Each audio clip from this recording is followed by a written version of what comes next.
Alrighty, YouTube, Niner Empire, what is going down? Welcome back to another video. So, 49ers beat the Tampa Bay Buccaneers 27-14. I thought it was a great game overall from kind of everybody involved. I think that Brock Purdy, perfect passer rating.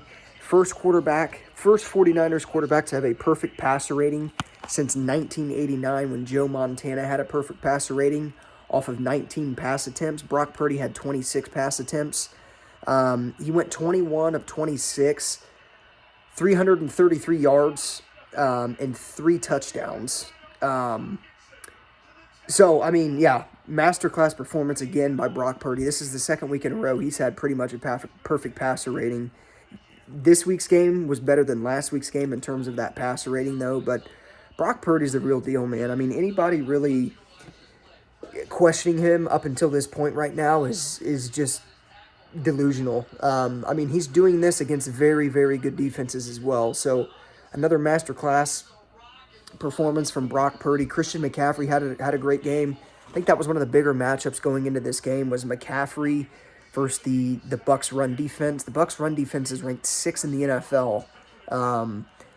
They're a very stifling run defense, especially with that front seven, Vita Vea, Levante David, Devin White. George Kittle had a great game. I believe he was well over 70 yards receiving, had a touchdown. Brandon Ayuk, 158 yards, I believe, 156 yards with a touchdown. I believe he had that on 6 or 7 catches. The offense was rolling on all cylinders. Tampa did in a way slow down McCaffrey in the run game, but I thought overall, Christian McCaffrey did his thing. I believe he was 21 carries for 78 yards, and he had over 40 yards receiving as well. So I thought Christian McCaffrey had another great game. I mean, it was just a balanced offense. Going into this game, I think, it was likely that the 49ers were going to have a balanced offense. And I think, when you look at what happened in the game, it was, that McCaffrey run game was opening up some play action things for Brock Purdy and that offense to accomplish, and they executed it to perfection. Brock Purdy with only four or five pass, or I believe he was 21 of 26. He could have been 21 of 25, but either way, missed no less than 5 completions the entire game. Had well over 300, and he had 333 yards, of course. And then with those 3, Brock Purdy is playing at a very, very high level, and he's doing it against very good defenses. So any Brock Purdy critics still out there dogging him, delusional. There's really nothing else to it. Again, perfect passer rating. He was the first quarterback to do so since Joe Montana in 1989. That's a long time without a 49ers quarterback not having a perfect passer rating. But Brock Purdy, man, he was clicking on all cylinders, hitting the open guys. The deep ball to Ayuk was one of his best throws, if not his best throw all season. That throw couldn't have been better. He had a lot of great throws over the middle to Ayuk and Kittle. They're just hard to beat. When Brock Purdy's cooking like that, the 49ers are damn near unbeatable. Defense-wise, I thought the defensive line got out fairly slow against the Buccaneers' offensive line and getting to Baker Mayfield. I thought they started off pretty slow.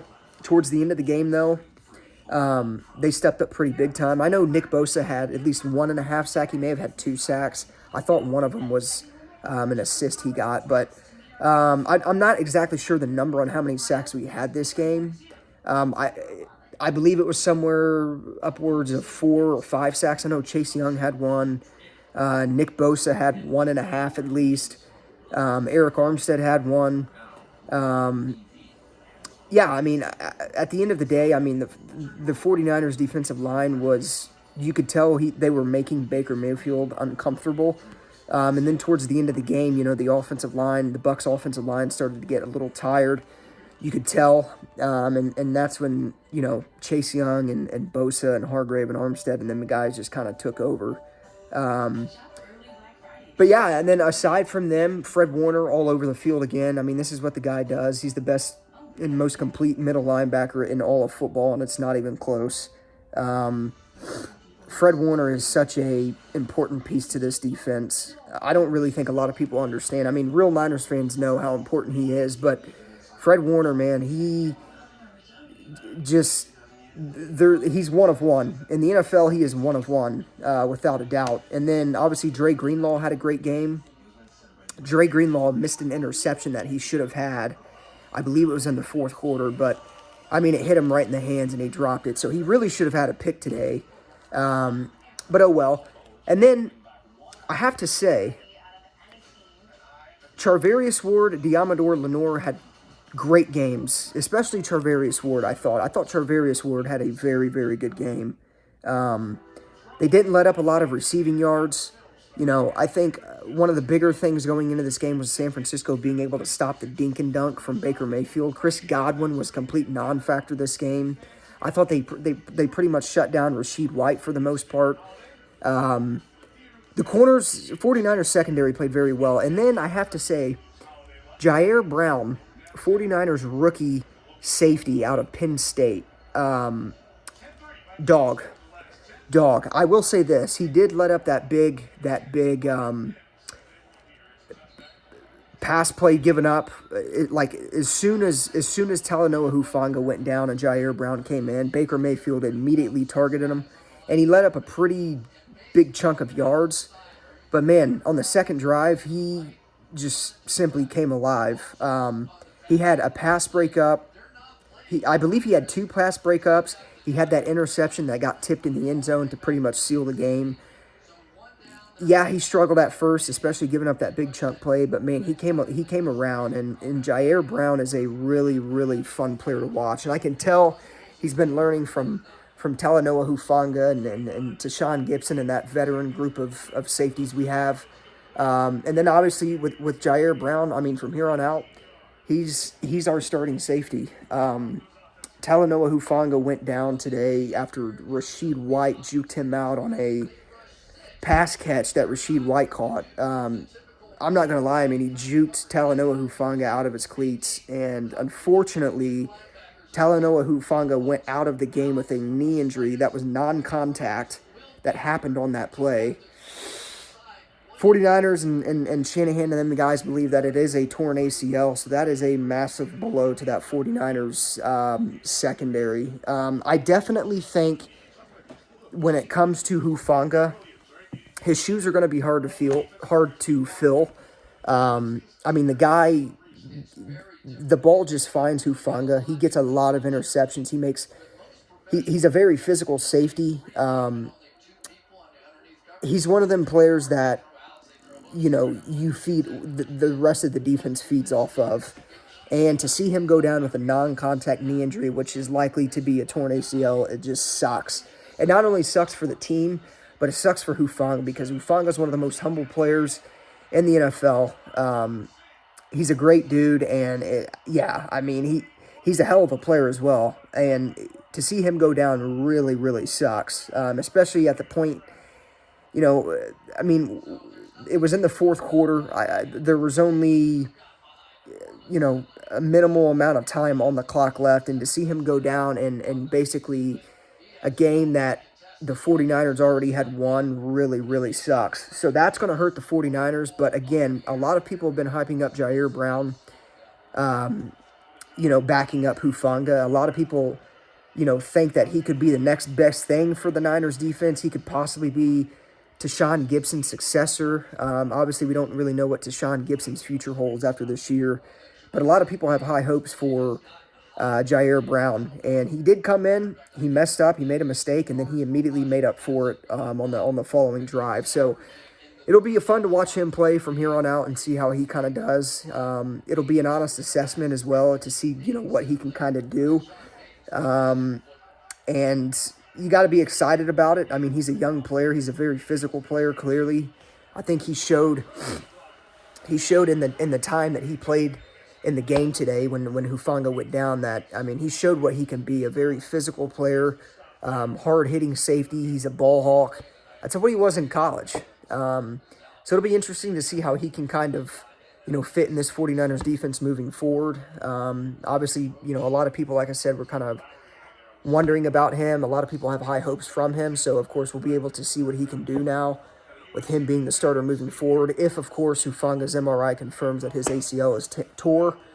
But it looks like it is. I mean, you could kind of see on the play in which Hufanga got hurt that the knee kind of popped.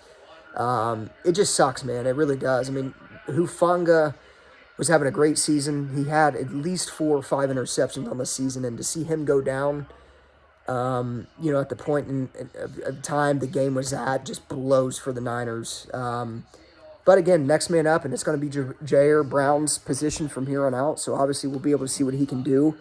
But yeah, man, other than that, I thought the Niners had a great game. Ayuk scored, Kittle scored, Christian McCaffrey scored. Debo was awful quiet today. He had a couple good catches here and there, but it's hard, to get everybody involved when there's so many mouths to feed on this offense. And it's not like Debo couldn't come back next week and it could be Debo's game. So I feel like Debo always has a game too where there's inconsistency with him just because of how many mouths there are to feed in San Francisco. But I mean, when Debo's clicking and he's on and it's, he's having one of them games, it's electric and it's a sight to see. So I would expect obviously Debo to obviously bounce back. And again, I mean, it's not like he had a bad game. It's just he wasn't getting a lot of action. And sometimes that happens, especially, when the Niners have such of a loaded team as they do. But, yeah, like I said, I mean, I thought it was a great win. We came in with the balanced offense. We did what we need to do. We beat them by, 17 points, I believe. 27-14, 24 points or something like. No, we didn't beat them by 24. What am I saying? We had a pretty comfortable win. I mean, we beat them by over 10 points. But yeah, I mean, like I said, I thought it was a decent game overall. We beat them by 13 points. I don't know why. My math is clearly off. But either way, yeah, I thought it was a great game overall. Again, I mean, a pretty balanced offense going in. Defense showed out, did exactly what they needed to do.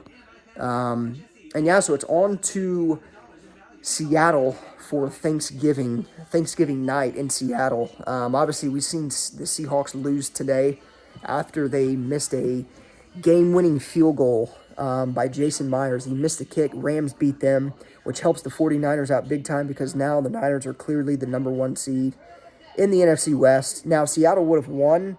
Obviously, the NFC West, as far as having that 1 seed, would have been up to this game Thursday night. But with Seattle dropping to 6-4, Geno Smith is hurt. He had a shoulder injury. There's another big notable.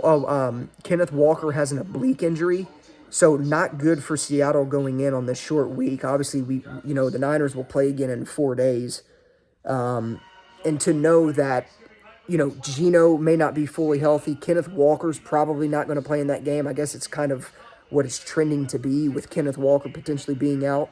The Niners will have an advantage. Obviously, you want to see Seattle go into this game healthy, of course, but it's going to be hard to see a guy like Kenneth Walker play, at least knowing that he has an oblique injury. We know what happened with McCaffrey's oblique injury and how that kind of, panned out in the end.